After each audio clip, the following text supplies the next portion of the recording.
ജാനകിയുടെയും അബിയുടെയും വീട് ഇന്നത്തെ എപ്പിസോഡിലേക്ക് എല്ലാ പ്രിയപ്പെട്ടവർക്കും സ്വാഗതം. എപ്പിസോഡിന്റെ തുടക്കത്തിൽ കാണുന്നത് അബിയുമായുള്ള ജാനകിയുടെ സംസാരത്തിന്റെ അവസാന ഭാഗങ്ങളാണ്. ജാനകി അബിയോട് ചോദിക്കുകയാണ്, അബിയേട്ടൻ ആരാണ് എന്നറിഞ്ഞു വന്ന സ്ഥിതിക്ക് എന്നെപ്പറ്റി സംസാരമുണ്ടാകുമല്ലോ. അതിന് അബി, ജാനകി എന്റെ ഭാര്യയാണ് എന്നുള്ളതിനെപ്പറ്റി അവര് ഭാവിച്ചതുപോലുമില്ല. അവര് സംസാരിച്ചത് നകുലന്റെ ജീവിതം തകർത്ത് കളഞ്ഞൊരു പെണ്ണിനെ പറ്റിയാണ്. പേര് പറയാതെ ചൂണ്ടിക്കാണിച്ചു തരുന്ന ചെറിയൊരു സംസാരം. അവള് നിന്റെ ഭാര്യയാണെന്ന്. അത് കേട്ടിട്ട് ജാനകി ചോദിക്കുകയാണ്, ഞാൻ എങ്ങനെയാണ് അയാളുടെ ജീവിതം തകർത്തത്? അയാൾ ഒരു മെന്റൽ പേഷ്യന്റ് ആണെന്നുള്ള കാര്യം മറച്ചു വെച്ചിട്ട് എന്റെ ജീവിതം തകർത്ത് കളയാനല്ലേ അവർ ശ്രമിച്ചത്? അവരുടെ വരവ് പക വീട്ടാൻ തന്നെയാണ്. അമ്മയെ കാണിച്ച ഹോസ്പിറ്റലിൽ ഒരു സൈക്യാട്രിസ്റ്റിനെ നകുലൻ കാണുന്നുണ്ട്. അവിടെ വെച്ചാകും നകുലൻ എന്നെ കണ്ടത്. നകുലന്റെ കസിൻ നരേന്ദ്രനും എന്നെ അവിടെ വെച്ച് കണ്ടിരുന്നു. നമ്മുടെ ജീവിതം എങ്ങനെ തകർത്ത് കളയണമെന്ന് ചിന്തിക്കുന്ന ഒരു കൂട്ടം നമ്മുടെ ചുറ്റിലും തന്നെയില്ലേ? അവരുടെ കയ്യിൽ ഇത് കിട്ടിയാൽ അവർ വെറുതെ ഇരിക്കുമോ? അങ്ങനെയായാൽ അനാഥയെന്നുള്ളതിന് പുറമെ മറ്റു പല പേരുകളും ഞാൻ കേൾക്കേണ്ടി വരും. നമുക്ക് ഒരു മോള് കൂടിയില്ലേ? എൻ്റെ ഉത്കണ്ഠ മുഴുവനും അത് ഓർത്തിട്ടാണ്. അത് കേട്ടിട്ട് അബി പറയുകയാണ്, ഇനി നകുലനും ഇന്ദ്രജിയും ഇങ്ങോട്ട് വരേണ്ടി വരില്ല. ഞാൻ തന്നെ അവരെ അങ്ങോട്ട് പോയി കാണാനാണ് പോകുന്നത്. ഞാൻ ജാനകിയുടെ ഭർത്താവായ അഭിറാമാണെന്ന് എനിക്കവരെ നന്നായിട്ടൊന്ന് ബോധ്യപ്പെടുത്തി കൊടുക്കണം. ജാനകിയുടെ വഴിക്കല്ല, അഭിറാമിന്റെ വഴിക്കാണ് സൈക്കോ അനിയൻ വരുന്നതെന്ന് എനിക്ക് ഇന്ദ്രജയെ ഒന്ന് ബോധ്യപ്പെടുത്തി കൊടുക്കണം. അറിയിക്കും ഞാൻ അവളെ. ഇങ്ങനൊരു സൂചന കിട്ടിയപ്പോൾ നീ അച്ഛന് കൊടുത്ത വാക്കും ഓർത്തുകൊണ്ടിരിക്കാതെ എന്നോടത് തുറന്നു പറഞ്ഞിരുന്നെങ്കിൽ മനസ്സിൽ ഇങ്ങനെ വലിയൊരു ഭാരവും എടുത്തുകൊണ്ട് നടക്കേണ്ടി വരുമായിരുന്നു. തുടർന്ന് ജാനകിയുടെ മുഖത്ത് നോക്കി ഒന്ന് ചിരിച്ചിട്ട് ആ കവിളിൽ തഴുകിക്കൊണ്ട് അഭിറാം പറയുകയാണ്, ബാ നമുക്ക് പോകാം. ഇത് പറഞ്ഞ് ജാനകിയെ ചേർത്ത് പിടിച്ചുകൊണ്ട് ആ ബീച്ചിൽ നിന്നും അഭിറാം തിരികെ നടക്കുകയാണ്. തുടർന്ന് കാണുന്നത് ഹണിറോസിനെയാണ്. ഹണിറോസ് ഫോൺ എടുത്ത് അജയ്യെ വിളിക്കുകയാണ്. അജയ് ദേഷ്യത്തോടെ ഫോൺ അറ്റൻഡ് ചെയ്തിട്ട് ചോദിക്കുന്നു, നീ എന്തിനാണ് ഇപ്പൊ എന്നെ വിളിച്ചത്? ഞാൻ എന്തിനാണ് അജയ്യെ വിളിക്കേണ്ടത്? അപ്പോൾ പൊട്ടിത്തെറിച്ചുകൊണ്ട് അജയ് ചോദിക്കുകയാണ്, നീ ആവശ്യപ്പെട്ട പണം അതിപ്പോൾ ഞാൻ എന്തിനാണ് നിനക്ക് തരേണ്ടത്? നീ എന്നെ ട്രാപ്പിൽപ്പെടുത്തി ബ്ലാക്ക്മെയിൽ ചെയ്യുകയല്ലേ? കേൾക്കട്ടെ, നീ പറ. അതെ, ഞാൻ വാങ്ങിയ പണം നമ്മുടെ രണ്ടുപേരുടെയും അക്കൗണ്ടിൽ സേഫ് ആയിട്ടിരിക്കുന്നുണ്ട്. അത് തിരിച്ചു മാർവാടിക്ക് കൊടുക്കുവാൻ തയ്യാറായാൽ തീരുന്ന പ്രശ്നം മാത്രമേ ഉള്ളൂ.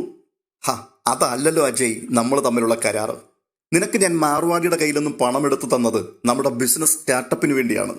നീ വാങ്ങിയ പണത്തിന്റെ ഉത്തരവാദിത്തം എനിക്കാണ്. അതുകൊണ്ട് ഒരു മാർവാടിയും അജയ്യെ തേടി കേരളത്തിലെത്തില്ല.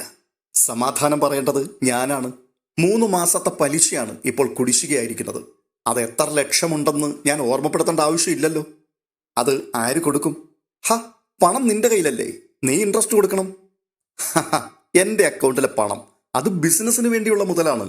എനിക്ക് ആ ബിസിനസ്സുമായി മുൻപോട്ട് പോയേ പറ്റൂ. നീ ഉണ്ടാക്കിയ എഗ്രിമെന്റിൽ നീ പലതും എഴുതി പിടിപ്പിച്ചിട്ടുണ്ടല്ലോ. പിന്നെ നീ എന്താണ് അത് ചോദ്യം ചെയ്യാതിരുന്നത്? എടാ, എല്ലാം അറിഞ്ഞു വെച്ചിട്ടല്ലേ നീ അതിൽ സൈൻ ചെയ്തത്? നീ മനസ്സിൽ കരുതിയത് എങ്ങനെയെങ്കിലും പാർട്ട്ണറാകാൻ വേണ്ടിയായിരുന്നു.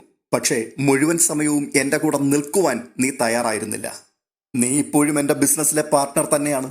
നീ വാങ്ങിയ ഫണ്ട് അത് നിന്റെ ഷെയർ വിറ്റ് നീ കടം വീട്ടുമെന്നും എന്നോട് പറഞ്ഞു. എന്നാൽ അതിനുപോലും നിനക്ക് കഴിയുന്നില്ല. അതുകൊണ്ട് ഇനി കാത്തിരിക്കാനാവില്ല. ഉടനെ 3 മാസത്തെ ഇൻട്രസ്റ്റ് കൊടുത്തിരിക്കണം. നിനക്ക് ഞാൻ തന്ന കാലാവധി തീരാൻ ഇനി 3 ദിവസം കൂടി മാത്രമേ ഉള്ളൂ. ശരി, ഉടനെ ഞാൻ പലിശ തന്നേക്കാം. ഞാൻ ഇറക്കിയ പണം വെറുതെ കളയാൻ ഞാൻ തയ്യാറല്ല. അതുകൊണ്ട് തന്നെ ഉടനെ ആ ഫണ്ട് ഞാൻ കണ്ടെത്തും. ഞാനത് സ്വാഗതം ചെയ്യുന്നു. ആട്ടെ, എപ്പോഴാണ് നീ ആ ഫണ്ട് കണ്ടെത്താൻ ഉദ്ദേശിക്കുന്നത്? അത് പിന്നെ 3 ദിവസത്തിനുള്ളിൽ. അതിൽ മാറ്റം ഉണ്ടാവില്ല. ശരി, പക്ഷേ 4-ാം നാൾ ഞാൻ നിന്നെ തേടി വരും. ഇത് കേൾക്കുമ്പോഴേക്കും അജയ് ഒന്ന് ഞെട്ടുന്നുണ്ട്. അപ്പോൾ വീണ്ടും ഹണിറോസ് പറയുകയാണ്, എൻ്റെ ഇനിയുള്ള വരവ് അത് ഹോട്ടൽ റൂമിൽ അന്തി ഉറങ്ങാനല്ല. അതുകൂടി നീ ഓർത്തു വെച്ചു. ഒന്നുകിൽ പണവുമായി ഞാൻ പോകും, അല്ലെങ്കിൽ എൻ്റെ കൂടെ നീയും ഉണ്ടാവും. ഇത്രയും പറഞ്ഞ് ഫോൺ കട്ട് ചെയ്തിട്ട് ഹണിറോസ് മനസ്സിൽ ചിരിച്ചുകൊണ്ട് പറയുകയാണ്, നിന്നെ ഞാൻ ഇവിടേക്ക് കൊണ്ടുവരുവടാ. ഹണിറോസുമായി സംസാരിച്ചതിന് ശേഷം അജയ് ആകെ പരിഭ്രമിച്ചു നിൽക്കുന്നത് കണ്ടുകൊണ്ട് അപർണ എവിടേക്ക് ചെല്ലുന്നുണ്ട്. എന്നിട്ട് ചോദിക്കുകയാണ്, എന്താ വലിയ ടെൻഷനിലാണല്ലോ അജയ്? എന്നിട്ട് വീണ്ടും, ഞാൻ പറയട്ടെ, അജയ്ക്ക് ഹണിയുടെ കോൾ വന്നു, ശരിയല്ലേ? ശരിയാണ്. അജയ്ക്കുള്ള ടെൻഷൻ അത് മാത്രമാണെന്ന് എനിക്കറിയാം. ഈ സംസാരം ആരംഭിക്കുമ്പോൾ പെട്ടെന്ന് നിരഞ്ജന പിറകിലേക്ക് വരുന്നുണ്ട്. ഇവർ തമ്മിൽ സംസാരിക്കുന്നത് കണ്ടുകൊണ്ട് നിരഞ്ജന അല്പം പിറകിലേക്ക് വലിഞ്ഞ് ഭിത്തിയുടെ സൈഡിൽ മാറി നോക്കി നിൽക്കുകയാണ്. അപ്പോൾ വീണ്ടും അപർണ ചോദിക്കുകയാണ്, ആട്ടെ, അവൾ ഇപ്പോൾ വിളിക്കാൻ എന്താണ് കാരണം? അത് മാർവാടിയുടെ കയ്യിൽ നിന്നും അവളുടെ ഉറപ്പിന്മേൽ 25 കോടി രൂപ എടുത്തിരുന്നു. അതിൻ്റെ പലിശ ഇപ്പോൾ കുടിശ്ശികയായിരിക്കുക 3 മാസമായി. ഇത് കേൾക്കുമ്പോഴേക്കും നിരഞ്ജനയൊന്ന് ഞെട്ടുന്നുണ്ട്. അപ്പോൾ അപർണ ചോദിക്കുകയാണ്, മൈ ഗോഡ്, 25 കോടിയോ? 3 മാസത്തെ ഇൻട്രസ്റ്റ് വലിയൊരു എമൗണ്ട് വേണ്ടി വരുമല്ലോ. അജയ് കാണിച്ചത് വലിയ അബദ്ധമായി പോയി. ബിസിനസ് തലയ്ക്ക് പിടിച്ച സമയത്ത് എനിക്ക് പറ്റിയ വലിയ മണ്ടത്തരമെന്നല്ലാതെ എന്താ ഇപ്പം പറയുക. ഞാൻ ഫണ്ടിന് വേണ്ടി ഓടി നടന്നതും മൂന്നാറിലെ തോട്ടം വിൽക്കാൻ വേണ്ടി നിർബന്ധം പിടിച്ചതുമൊക്കെ അപർണ മറന്നോ? അല്ല അജയ്, ഈ 25 കോടി ഇപ്പോൾ ഹണിയുടെ കയ്യിലല്ലേ? അപ്പോൾ അവളല്ലേ പലിശ കൊടുക്കേണ്ടത്?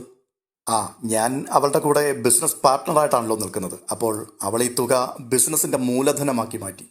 അജയ് ഹണിയുടെ ട്രാപ്പിലാണ്. ഒരു കണക്കിൽ പറഞ്ഞാൽ ഞാനും ട്രാപ്പിലാണ്, ജാനകിയുടെ ട്രാപ്പിൽ. നമുക്ക് രണ്ടുപേർക്കും രക്ഷപ്പെടണം. അത്രയും കേട്ടപ്പോൾ അപർണയോട് അജയ് പറയുകയാണ്, കേസിൻ്റെ കാര്യത്തിൽ വലിയ തരത്തിലുള്ളൊരു ആത്മവിശ്വാസം എനിക്കിപ്പോൾ നഷ്ടപ്പെട്ടു തുടങ്ങിയിരിക്കുകയാണ്. അജയ്, ഇതൊരു കെട്ടിച്ചമച്ച കഥയായിട്ടും അജയ് പതറിപ്പോകാൻ കാരണം എന്താണ്? അത് നിരഞ്ജനയുടെ ഹാർഡ് വർക്ക് തന്നെയാണ്. ഉണ്ണിത്താൻ സാറിൻ്റെ പിന്തുണ മാത്രമല്ല, അതിനപ്പുറത്തും നിരഞ്ജന സ്കോർ ചെയ്യുന്നുണ്ട്.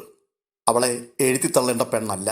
ഇതൊക്കെ കേട്ടുകൊണ്ട് നിരഞ്ജന അങ്ങനെ പിൻപിൽ നിൽക്കുകയാണ്. അപ്പോൾ അപർണ ചോദിക്കുകയാണ്, അജയ്ക്ക് ലജ്ജയില്ലേ അവളെ ഇങ്ങനെ വാഴ്ത്തി പറയാൻ? അജയ് പേരെടുത്തൊരു വക്കീലാണ്. ഇടയ്ക്ക് നിർത്തിപ്പോകാതെ അജയ് ഈ ഫീൽഡിൽ തുടരുകയായിരുന്നുവെങ്കിൽ ഇപ്പോൾ ഹൈക്കോർട്ടിൽ ചെന്ന് നിൽക്കാമായിരുന്നു. എന്തിന് അജയ് നിരഞ്ജനയെ ഭയക്കണം? നിരഞ്ജനയുടെ മുമ്പിൽ അജയ് തോറ്റുപോയാൽ പിന്നെ ജീവിച്ചിരുന്നിട്ട് കാര്യമുണ്ടോ? ഞാനത് മനസ്സിലാക്കുന്നുണ്ട്. അജയുടെ മനസ്സ് ശരിയായ ദിശയിലേക്കല്ല പോകുന്നത്. ഹണിയെ പറ്റിയുള്ള ടെൻഷനുകളുമായി അജയ് മുൻപോട്ട് പോകരുത്. പ്ലീസ്, എൻ്റെ ഒരു റിക്വസ്റ്റാണ്. എൻ്റെ ഒരേ ഒരു പിടിവാശിയുടെ പുറത്താണ് അച്ഛൻ അജയുടെ കാര്യത്തിൽ സമ്മതം മൂളിയത്. അജയ് എന്നെ ചതിക്കരുത്. ഏത് തരത്തിലായാലും കോടതി ഈ കേസ് തള്ളിക്കളഞ്ഞ് ഉത്തരവിടണം. അല്ലെങ്കിൽ പിന്നെ അപർണയില്ല. അജയ്, ഹണിയുടെ കാര്യം എനിക്ക് വിട്ടേക്ക്. ഒരിക്കൽ ഞാൻ അവളുടെ ചെവിക്കല്ലടിച്ച് പൊട്ടിച്ചു വിട്ടതാണ്. അജയ്ക്കറിയാലോ, അപർണ ആരുടെയും മുൻപിൽ തലകുനിച്ച് കൊടുക്കില്ല. ചോദിക്കാനുള്ളത് മുഖത്ത് നോക്കി ചോദിക്കും. പറയാനുള്ളത് പറഞ്ഞിട്ടേ അപർണ പോകൂ. ഞാനൊരു അഹങ്കാരിയാണ് എന്നാരെങ്കിലും പറഞ്ഞാൽ എനിക്കതൊരു അഭിമാനം തന്നെയാണ്. ഹണി റോസിന്റെ കാര്യം ഞാൻ വേണ്ടതുപോലെ കൈകാര്യം ചെയ്യാം. പക്ഷേ അജയ് ചെയ്യേണ്ടത് മനസ്സർപ്പിച്ച് കേസിന്റെ കാര്യത്തിൽ നിരഞ്ജനയുടെ പത്തി താഴ്ത്തി നിലത്തിട്ട് ചവിട്ടി അരയ്ക്കുകയാണ്. ഇത് നമുക്ക് മാത്രം ജയിക്കാനുള്ള ഗെയിമാണ് അജയ്. ഇതെല്ലാം മറഞ്ഞു നിന്ന് കേട്ടതിനു ശേഷം നിരഞ്ജന ഇവിടുന്ന് മടങ്ങിപ്പോവുകയാണ്. തുടർന്ന് കാണുന്നത് അഭിയെയും ജാനകിയുമാണ്. ജാനകിയോട് അഭി പറയുകയാണ്, എങ്ങനെയൊക്കെ ആലോചിച്ചിട്ടും ഇതൊരു വിചിത്രമായ കേസ് തന്നെയാണ്. ഇത് കേട്ടുകൊണ്ടാണ് നിരഞ്ജന മുകളിൽ നിന്നും താഴേക്ക് ഇറങ്ങി വരുന്നത്. നിരഞ്ജനയെ കണ്ടുകൊണ്ട് ജാനകി പറയുകയാണ്, ഞങ്ങൾ കേസിന്റെ കാര്യം സംസാരിക്കുകയായിരുന്നു. അഭിയേട്ടൻ പറയുന്നത് ഇതൊരു വിചിത്രമായ കേസാണെന്നാണ്. അത് കേട്ടിട്ട് അഭി, അത് സത്യമല്ലേ നിരഞ്ജന? വാദിയും പ്രതിയും വക്കീലന്മാരുമെല്ലാം ഒരു വീട്ടിൽ നിന്ന് തന്നെ. തമ്പിയല്ല അത്, തമ്പിയുടെ മകളാണ് ഇവിടെ സ്വയം പ്രതിയായിട്ട് വന്ന് നിൽക്കുന്നത്. കഥയറിയാതെ ആട്ടം കാണുന്നൊരു പെണ്ണ്. അത് കേട്ടിട്ട് നിരഞ്ജന, അവളിതൊന്നും കേൾക്കണ്ട. നിരഞ്ജനയെ എങ്ങനെ നിലത്തിട്ട് ചവിട്ടി അരയ്ക്കണം എന്നുള്ള കാര്യത്തിൽ അജയ്ക്ക് സ്റ്റഡി ക്ലാസ് കൊടുക്കുകയാണ് ജാനകിയിടത്തിയുടെ അനിയത്തി. ഇപ്പോൾ എന്തായാലും ഞാൻ ഉദ്ദേശിച്ചതുപോലെ തന്നെയാണ് കാര്യങ്ങൾ. ഹണി റോസിന് അജയ് കൊടുക്കാനുള്ള പണം എത്രയാണെന്ന് അഭിയേട്ടന് അറിയുമോ? 25 കോടി. ഇത് കേൾക്കുമ്പോഴേക്കും അഭിയും ജാനകിയും ഒന്ന് ഞെട്ടുകയാണ്. എന്നിട്ട് അഭി ചോദിക്കുകയാണ്, 25 കോടിയെന്നോ? നിരഞ്ജന എന്തൊക്കെയാണ് ഈ പറയുന്നത്? 25 കോടി വാങ്ങിയിട്ടാണോ അവൻ ഹണി റോസിന്റെ കൂടെ ബിസിനസ് ഇറങ്ങിയത്? അതെ നിരഞ്ജനെ, അവന്റെ ബിസിനസിനെ കുറിച്ച് ഇപ്പോഴും നമുക്കൊരറിവുമില്ലല്ലോ.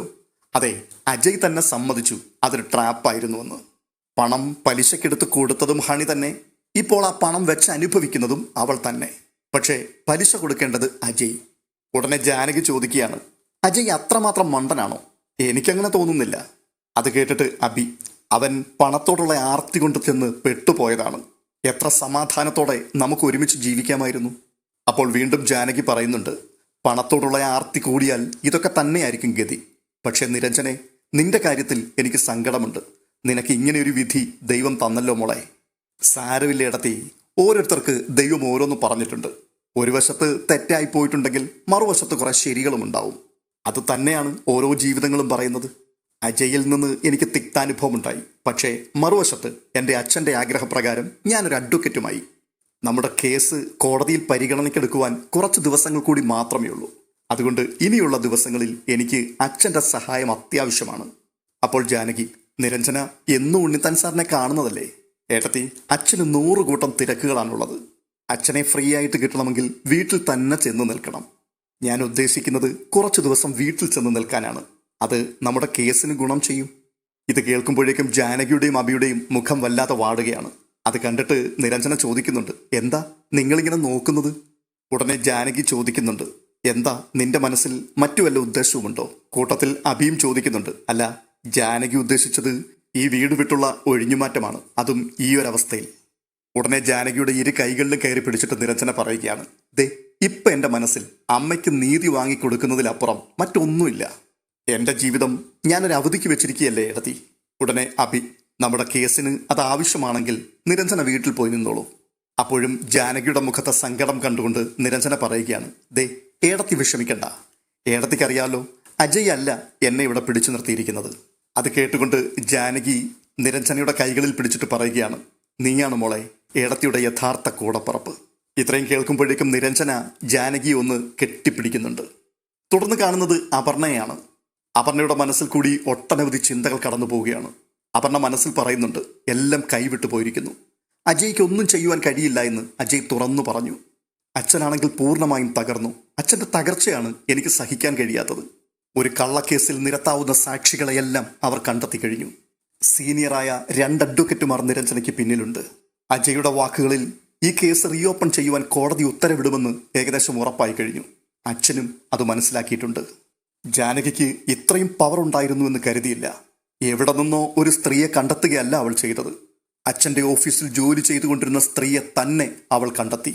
എന്നിട്ട് അമ്മയെ തേടിയുള്ള അലച്ചിൽ എന്ന് വരുത്തി തീർത്തു. മാറി താമസിച്ചുകൊണ്ട് അവൾ എനിക്കെതിരെയുള്ള ആയുധത്തിൻ്റെ മൂർച്ച കൂട്ടി. നിരഞ്ജനയെ കൂടെ കൂട്ടി.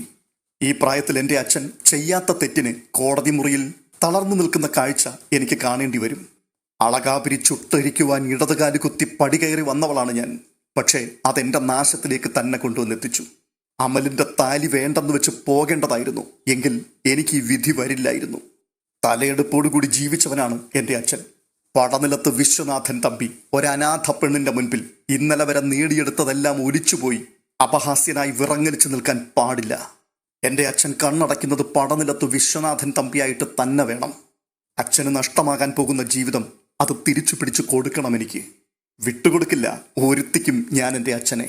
അച്ഛൻ ആരാണെന്നറിയാത്ത ഒരുത്തി എൻ്റെ അച്ഛൻ്റെ ജീവനും ജീവിതത്തിനും വില നിശ്ചയിക്കാൻ വന്നാൽ സ്വന്തം മകളായി ഞാൻ അത് കണ്ടു നിൽക്കില്ല. ഇങ്ങനെയെല്ലാം മനസ്സിൽ പറഞ്ഞിട്ട് ഉടൻ തന്നെ അപർണ തൻ്റെ കയ്യിലെ ഫോൺ എടുത്തിട്ട് പശുപതിയെ വിളിക്കുകയാണ്. ഫോൺ എടുത്തിട്ട് പശുപതി പറയുന്നു, ആ പറയണം മാഡം. ആ നിങ്ങൾ എനിക്കൊരു ഹെൽപ്പ് ചെയ്യണം. എന്ത് ഹെൽപ്പ് വേണമെന്ന് മാഡം പറഞ്ഞാൽ മതി, പശുപതി ചെയ്തു തരും. കാര്യങ്ങളെല്ലാം തുടർന്ന് പശുപതിയോട് അപർണ വിവരിക്കുകയാണ്. എല്ലാം കേട്ടതിന് ശേഷം അയാൾ പറയുന്നുണ്ട്, മാഡം സമാധാനമായിരിക്കൂ, എല്ലാം ഈ പശുപതി ചെയ്തു തരും. ഞാൻ രാവിലെ മാഡത്തെ വിളിക്കാം. ശരി. ഇത് പറഞ്ഞ് അപർണ ഫോൺ കട്ട് ചെയ്യുകയാണ്. തുടർന്ന് കാണുന്നത് ആയുർവേദ ചികിത്സയ്ക്ക് വേണ്ടി പോയ ജാനകിയുടെ അമ്മയാണ്. അവരുടെ അരികിലേക്ക് മേഘന വന്നിട്ട് വായിക്ക് നേരെ ഒരു സ്പൂൺ കഞ്ഞി എടുത്ത് കാണിച്ചിട്ട് അത്താഴം കഴിക്കമ്മേ എന്ന് പറയുന്നുണ്ട്. പക്ഷേ രാധാമണി അത് ശ്രദ്ധിക്കുന്നേയില്ല. വീണ്ടും അവർ പറയുന്നുണ്ട്, ഇത് കഴിക്കമ്മേ. ഉടനെ രാധാമണി വല്ലാത്തൊരു പരവേശത്തോടു കൂടി വായി തുറന്നു പറയുകയാണ്, മോള്. ഉടനെ മേഘന, എനിക്കറിയാം അമ്മയുടെ സങ്കടം, ഞാൻ എന്തായാലും ജാനകിയെ വിളിക്കാം, അമ്മയൊന്ന് സംസാരിക്കേ. അത് കേട്ടിട്ട് രാധാമണി അങ്ങനെ മൗനമായിരിക്കുമ്പോൾ മേഘന വീണ്ടും പറയുകയാണ്, എന്താ മോളെ വിളിക്കാന്ന്. അപ്പോഴേക്കും രാധാമണിയുടെ മുഖത്ത് ചിരി വന്നു. തുടർന്ന് കാണുന്നത് അബിയുടെ ചുമലിൽ ചാരി ഇരുന്നു കൊണ്ട് ജാനകി അങ്ങനെ സങ്കടം പറയുന്നതാണ്. നിരഞ്ജന പോകുന്നതിൽ എനിക്ക് അല്പം പോലും താല്പര്യമില്ല അബിയേട്ടാ. അവള് നമ്മിൽ നിന്നും അകന്നു പോവുകയാണോ എന്ന് എനിക്കൊരു സംശയം. ഇത് പറഞ്ഞുകൊണ്ടിരിക്കുന്ന സമയത്ത് പെട്ടെന്ന് മേഘനയുടെ കോള് വരികയാണ്. ഉടനെ ഫോൺ എടുത്തിട്ട്, മനയിൽ നിന്ന് മേഘനയാ ഇത് പറഞ്ഞിട്ട് ജാനകി ഫോൺ അറ്റൻഡ് ചെയ്യുകയാണ്. അപ്പോൾ അബി പറയുന്നുണ്ട്, അമ്മ പിണങ്ങിയിരിക്കുന്ന വിവരം പറയാൻ വേണ്ടിയായിരിക്കും ഇപ്പോൾ വിളിച്ചത്. ജാനകി പറയുന്നുണ്ട്, പറ മേഘനെ. അപ്പോൾ മേഘന, ജാനകി, പറ മേഘനെ, അമ്മ കിടന്നോ? കിടക്കാനോ? ഒന്നും കഴിക്കാതെ ഒരേ ഒരു ഇരിപ്പാണ്. ഒരു കാര്യം ചെയ്യും, ജാനകി അമ്മയോടൊന്ന് സംസാരിക്കേ. തുടർന്ന് രാധാമണിയുടെ കാതുകളിലേക്ക് ഫോൺ അടുപ്പിച്ചിട്ട് മേഘന പറയുന്നുണ്ട്, അമ്മയുടെ മോളാ ജാനകി, അമ്മ സംസാരിക്കേ. അപ്പോൾ ജാനകി മറുതലക്കൽ പറയുന്നുണ്ട്, അമ്മേ ഇത് ഞാനമ്മേ, ജാനകി സംസാരിക്കമ്മേ. ഉടനെ തന്നെ ശബ്ദമുയർത്തി വിളിക്കുകയാണ്, മോളെ. രാധാമണിയുടെ ആ ശബ്ദം കേൾക്കുകയും ജാനകി ഒരു നിമിഷം ഞെട്ടലോടുകൂടി ഒന്ന് പരിഭ്രമിക്കുന്നുണ്ട്. അമ്മേ, അബിയേട്ടാ, അമ്മ മോളെ എന്ന് വിളിച്ചു. സംസാരിക്കമ്മേ, സംസാരിക്കേ. മോളെ, അമ്മ ഭക്ഷണം കഴിച്ചോ? ഞാൻ പറയുന്നത് കേൾക്കുന്നുണ്ടോ? വീണ്ടും രാധാമണി മോളെ ഇങ്ങനെ ആവർത്തിച്ചു വിളിക്കുകയാണ്. അപ്പോൾ ജാനകി സന്തോഷത്തോടെ പറയുകയാണ്, എനിക്ക് അമ്മയെ കാണണം, ഞാൻ നാളെ രാവിലെ തന്നെ വരാം. അമ്മ എന്തെങ്കിലും ഒന്ന് പറ. മോളെ, അമ്മ, മോളെ. ഈ വാക്കുകൾ ചുരുവിട്ടുകൊണ്ട് രാധാമണി അങ്ങനെ ഇരിക്കുകയാണ്. ജാനകി വലിയ സന്തോഷത്തോടുകൂടി ആ ഫോൺ കാതിൽ വെച്ചുകൊണ്ട് അമ്മയെ എന്ന് പറഞ്ഞ് വിളിച്ചുകൊണ്ടിരിക്കുന്ന ആ കാഴ്ചയോടുകൂടി ഇന്നത്തെ എപ്പിസോഡ് അവസാനിക്കുകയാണ്. തുടർന്ന് കാണുന്നത് നാളത്തെ എപ്പിസോഡിന്റെ പ്രൊമോയാണ്. അപർണ തന്റെ കാറിൽ നിന്നും ഇറങ്ങി വന്നിട്ട് ജാനകിയുടെ ഫോട്ടോ ഒരു ഗുണ്ടയെ കാണിച്ചിട്ട് പറയുകയാണ്, തീർത്ത് കളയേണ്ടത് ഇവളെയാണ്. അത് കണ്ടുകൊണ്ട് അയാൾ ക്രൂരമായ ഭാവത്തിലൊന്ന് തലയാട്ടുന്നുണ്ട്. അടുത്തതായി തമ്പിയുടെ മുഖത്ത് നോക്കിക്കൊണ്ട് CI സേനന്റെ സംസാരമാണ്. തമ്പി, ഇതാണ് കറക്റ്റ് സമയം. വണ്ടി ഇത്ര വേഗം കിട്ടുമെന്ന് ഞാനും വിചാരിച്ചില്ല. ഇനി നമ്മൾ വെച്ച് താമസിപ്പിക്കുവാൻ പാടില്ല. അപ്പോൾ തമ്പി, നമ്മൾ ഈ ചെയ്യുന്നത് എല്ലാ പഴുതും അടച്ചുകൊണ്ട് വേണം. അടുത്ത കാഴ്ച ജാനകി കാർ ഓടിച്ചു മെല്ലെ പോകുന്നതാണ്. ഈ സമയത്ത് പിൻപിൽ നിന്നും മറ്റൊരു വണ്ടി ഫോളോ ചെയ്യുകയും ജാനകിയുടെ കാറിന്റെ ബാക്കിൽ ഇടിച്ചു തെറിപ്പിക്കുകയും ചെയ്യുന്നു. ജാനകിയുടെ തല വന്ന് സ്റ്റിയറിംഗിൽ ഇടിക്കുന്നു. കാറിന്റെ നിയന്ത്രണം നഷ്ടപ്പെട്ടിട്ട് മറ്റൊരു വഴിയിലേക്ക് കാർ നീങ്ങുകയും തുടർന്ന് ആ കാറിന്റെ ഡോർ സ്വമേധയാ തുറന്ന് ജാനകി കാറിൽ നിന്നും പുറത്തേക്ക് തലയടിച്ച് വീഴുകയും ചെയ്യുന്ന കാഴ്ചയാണ്. അടുത്തത് അമൽ കണ്ണുനീരോടുകൂടി അബിയെ വിളിച്ചിട്ട് പറയുന്ന കാഴ്ചയാണ്. ഏട്ടാ, ജാനകിയെടുത്തി ആക്സിഡന്റ് ആയി. ഇത് കേട്ടിട്ട് അബി ഒന്ന് ഞെട്ടുന്നു. അങ്ങനെ ഞെട്ടിത്തരിച്ചു നിൽക്കുന്ന അബിയെ വാതിലിന് മറഞ്ഞു നിന്നുകൊണ്ട് അപർണ ചിരിയോടുകൂടി നോക്കുന്ന കാഴ്ചയോടുകൂടിയാണ് ഇന്നത്തെ എപ്പിസോഡ് പൂർണ്ണമാകുന്നത്. ഈ വീഡിയോ നിങ്ങൾക്ക് ഇഷ്ടപ്പെട്ടിട്ടുണ്ടെങ്കിൽ ഒന്ന് ലൈക്ക് ചെയ്യുവാൻ മറക്കരുത്. നാളത്തെ എപ്പിസോഡുമായി വീണ്ടും കാണാം. അതുവരേക്കും ബൈ ബൈ.